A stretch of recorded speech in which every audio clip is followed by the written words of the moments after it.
I did pagas, I did car wash. Dito naman tayo sa ating second errand. Alam niyo kung saan? Tada! Sa animal shelter tayo. Sa animal shelter. Meron akong hihinging information regarding spaying my John. Mami John. Let's go! Sarap ng araw, kaya lang takot tayo sa araw. No to araw.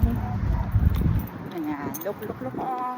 Mga dogs. Ayan. See? O, diba?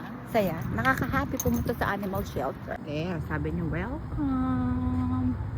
They're empty. They're empty. Walang kuting. Wala akong makitang animal. I got the information. Okay. Alis na ako, ha. I got the information. So, mag-iisip pa ako anong susunod kong errands. Dami-daming errands. Bye. Bye.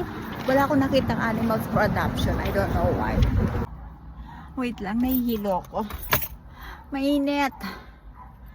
Nahihilo ako.